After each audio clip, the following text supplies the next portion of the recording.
All right, so today we're discussing Key 8 and Key 9.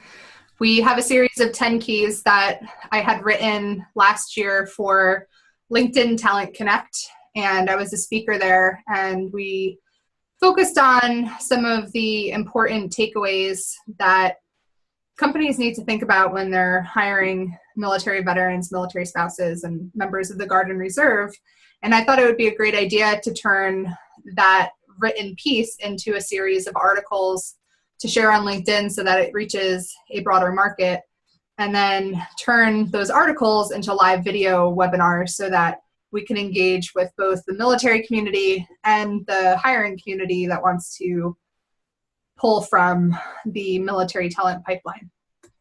So very quickly, I'm Amanda Vienot. I'm the founder and CEO of Milogistics. Milogistics is a military talent consulting firm, and we help companies recruit, hire, engage, and retain members of the military community. We're not a recruiting agency or a staffing firm. We actually are on the strategy side to help companies develop and implement full military recruiting and retention strategies. And Jennifer, if you want to take a moment to introduce yourself, that would be great. Hi, I'm Jennifer Goodman. I'm the Director of Programs and Operations for Milogistics. I'm also a military spouse, and my background is in the transition space. I worked for the Army's Transition Assistance Program before joining Milogistics earlier this year.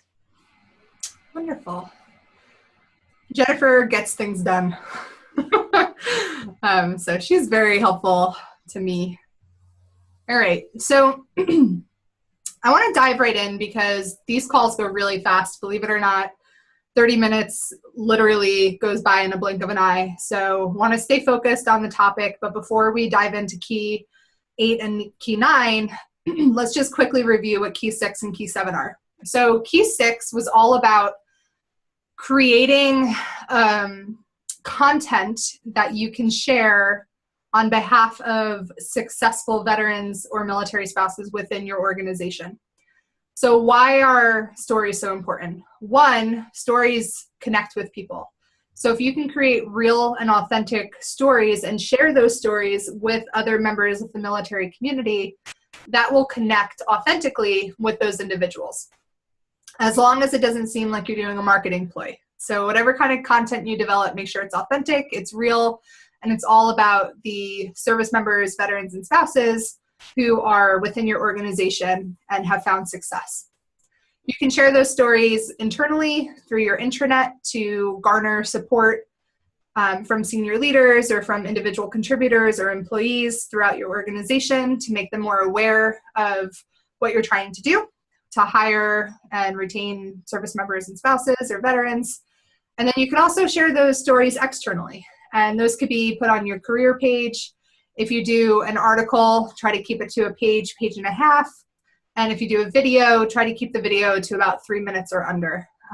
Adult learning theory states that the shorter the content, the more it's absorbed. So try to make it relevant and short, and do it in clips if you have to. And then finally, last week or a couple weeks ago when we were on the call, we were talking about creating a military hiring page on your career page. So creating either a subpage or an entirely new portal for the military community to connect with your jobs and your careers that you have available. And this is actually a really great tool that you can utilize to your advantage when you're trying to share those stories, or talk about your culture and highlight different aspects that service members relate to. And I would actually recommend for the employers that you connect with transitioning service members and say, hey, like, why is our company so attractive to you? And find out what those characteristics are that are of interest or of value to the service member and veteran community. And then you can highlight those on your career page. You can also highlight the jobs that you think would be great fits for vets based on past success that you've had in your organization with the veterans that held certain roles. The one thing that I would caution you against is to pigeonhole the entire military community into certain roles. So for example, if you are a logistics and supply chain company and veterans have succeeded in warehouse or distribution center managerial roles, don't try to put veterans only into those roles. Explain that there are hidden career opportunities within your organization, and you'll become more attractive to the military community. So you can share those ideas on your career page and highlight those, excuse me, those hidden career opportunities if you have them. So this time we are going to talk about engaging with specific military and veteran organizations and getting strategic with your philanthropy dollars. Both of these things, believe it or not, are very closely connected. And it's because relationships and networks are key to success. And this means different things to the hiring community, and then it means different things to the service member community. So Troy, it's going to mean one thing to you, and Jim, it's going to mean another to you. But ultimately, at the end of the day, relationships and networks are key to success, whether you're trying to recruit and retain veterans, or if you're a veteran trying to be recruited. So let's talk about Key 8 in detail. Engaging with specific military and veteran organizations. And I'm going to read this verbatim because it's so important. Being strategic about your formal and informal partnerships is utmost importance when considering optimizing your military recruiting and retention efforts. So whether or not you are creating formal or informal alliances with certain organizations, you should be strategic about doing so. For example, the Department of Defense won't actually allow you to create a formal alliance because they can't show that they're endorsing one organization or another. It's part of the DoD legal code. However, you can have a very strong informal alliance with the different Department of Defense transition organizations. So for example, there is Soldier for Life, which has one of the best formalized transition assistance functions for any of the different branches. The Marine Corps has Marine for Life. They actually operate a little bit differently than the Army's Soldier for Life, but they're both phenomenal organizations. And if you're an employer, I highly suggest reaching out to both of those organizations to create those inroads with them to create the informal alliances I had mentioned. So I'm going to go and show you a list. These are the Department of Defense or governmental agencies or federal level resources that employers can tap into. And as I mentioned, Soldier for Life is a great one. That's the Army's transition unit or office department. The ESGR, the Employer Support of the Guard and Reserve, handles the Guard and Reserve components. So it's effectively very similar to Soldier for Life, but instead of the active duty Army soldiers who are transitioning out, the ESGR actually helps employers connect with service members who are in the Guard and Reserve components. So if you're in the Guard and Reserve and you haven't figured out how to work best with the ESGR so that you can connect with employers, I highly recommend doing so, and vice versa for employers who are looking to connect with the Guard and Reserve components or the units to connect with the ESGR. And we can make inroads to those companies for you. We have great relationships with all of them. The next one is all about military spouses. So the MSEP partnership is the Military Spouse Employment Partnership. Functions very similarly to the ESGR, and it serves just the military spouse individuals out there. So if employers want to connect with military spouses, I highly recommend forming an alliance with MSEP. And all of these groups that I have listed here are free for employers to tap into. There are some opportunities to work with them in capacities beyond free, but they're very low cost, if at all. So just keep that in mind. I mentioned Marine for Life before. Marine for Life has, I believe, state level employment counselors or coordinators that help connect the Marines in those states with the employers who are looking to hire the Marines in those states. And just backtracking for Soldier for Life, if an employer wants to connect with Soldier for Life, you should reach out to the employment coordinator the National Employment Coordinator for Soldier for Life. And then what they do is they'll connect you with the regional directors and deputy directors, and there's 4 of those. Then there's 3 more here. There's the Corporate Fellowship Program out of Hiring Our Heroes, which is a U.S. Chamber of Commerce organization, and Onward to Opportunity. Those are both nonprofit organizations, but they're very national, and they operate nationally in terms of their functions. So they provide opportunities to employers and to service members, spouses, and veterans across the U.S., and they have opportunities to engage that are completely free for employers. And I'll just give a plug here for Adam Martinez. He used to be the Northeast Deputy Director of Soldier for Life. He retired and then got brought on by the Corporate Fellowship Program to manage that entire program. And they have had over 100 fellows go through the Corporate Fellowship Program. And I believe over 80% of those individuals are now working within the industry. So a company can tap into the Corporate Fellowship Program, and service members who are transitioning out of the military or who have recently transitioned can apply to become fellows. So Jim, if you're listening, I would recommend looking into the CFP and see if you can become a fellow. And then Onward to Opportunity is funded by the Schultz Family Foundation. Is that correct, Jennifer? Yes. Okay, got that one right, good.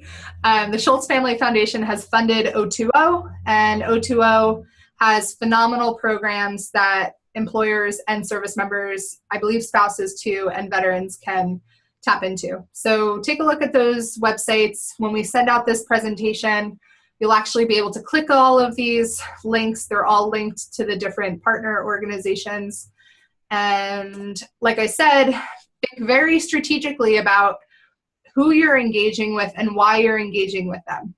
If you want to create free or very low cost pipelines into your organization for military talent, these 7 or 8, 7, there's 7 resources here are great for you.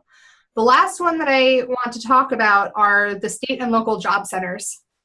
So they're called American Job Centers, AJCs, and they're located all across the United States. And most of them, especially those in the areas that have just a large population, will have a veteran representative. So a veteran can go and find resources about local jobs, and local employers can connect with veterans who are job seeking in those communities. And all you have to do is go to the AJC website, which again is linked here, and then you search via your zip code and you put your search radius.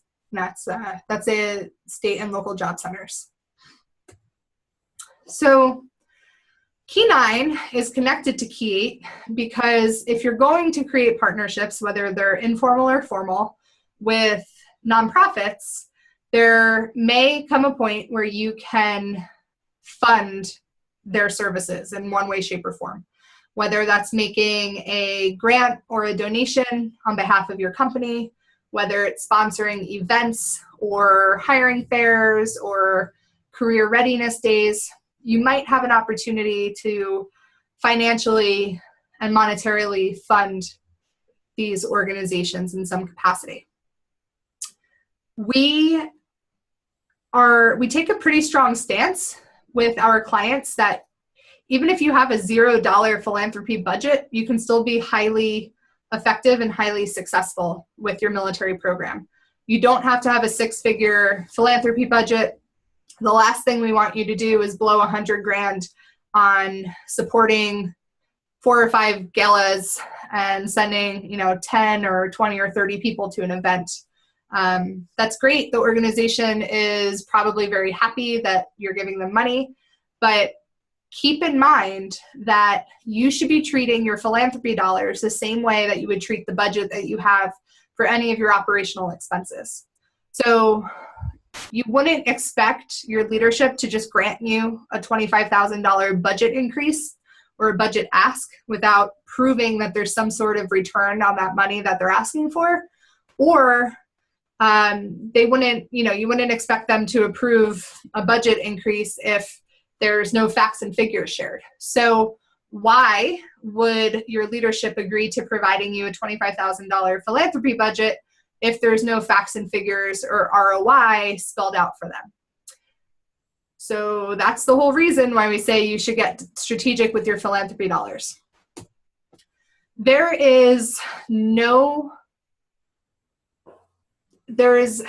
are very few organizations, nonprofit organizations out there that will say, hey, company XYZ, for your $30,000 philanthropy or grant funding opportunity, this is exactly what that money is going to give you in return.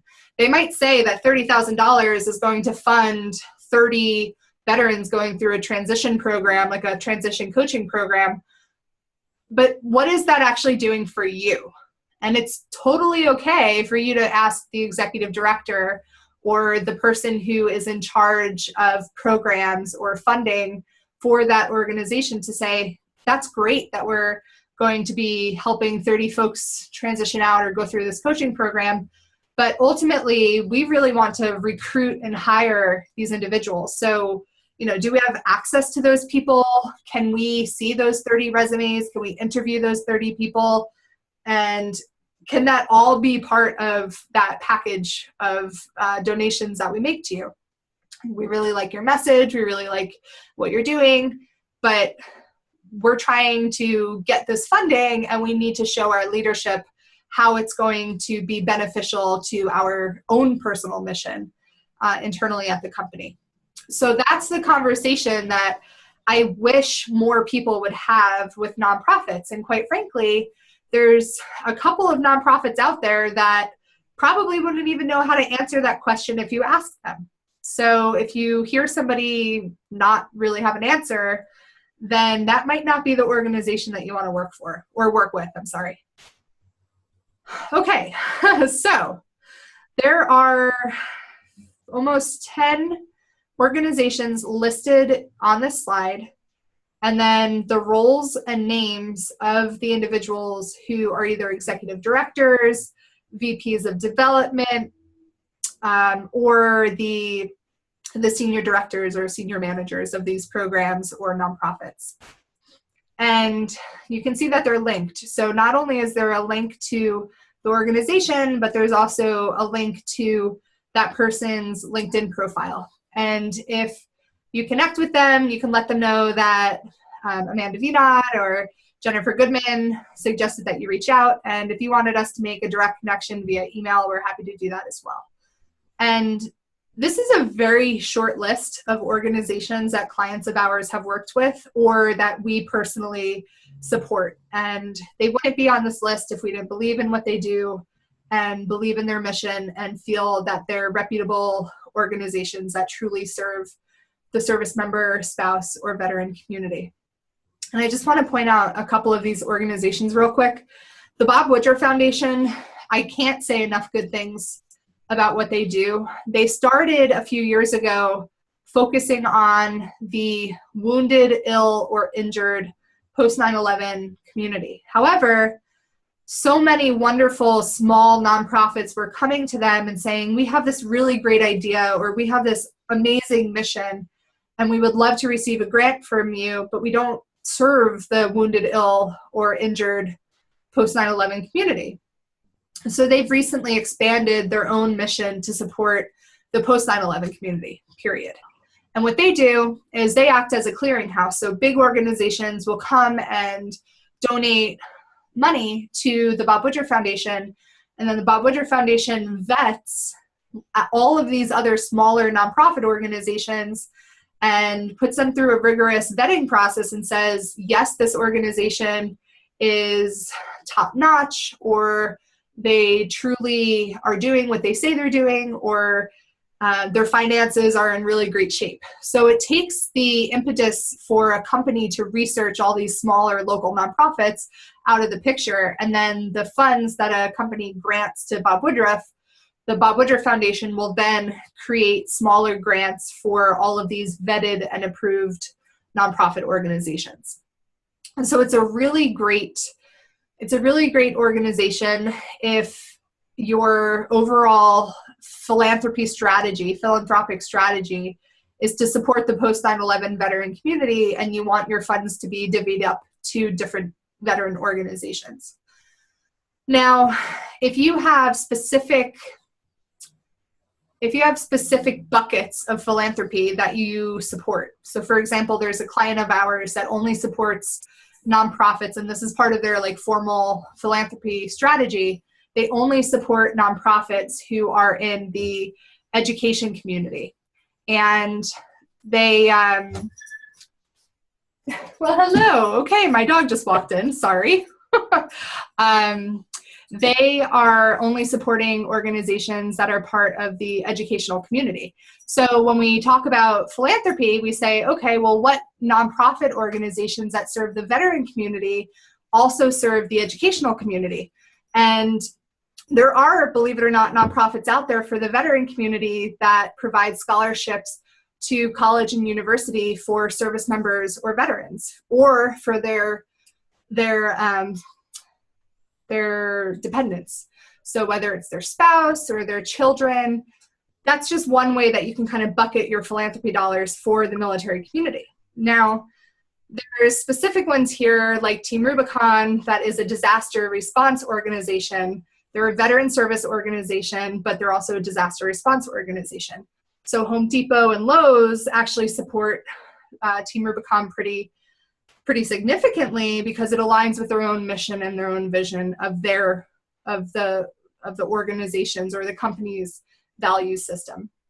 And then there's a few others here that they're smaller, but they're still national. So for example, the Honor Foundation will work with transitioning special forces or special operations guys, and they put a lot of Navy SEALs or Green Berets or Rangers or MARSOC through a specialized transition program that is all about leadership development and mentoring. And if you're really into promoting the development of individuals professionally, I would highly recommend looking into the Honor Foundation.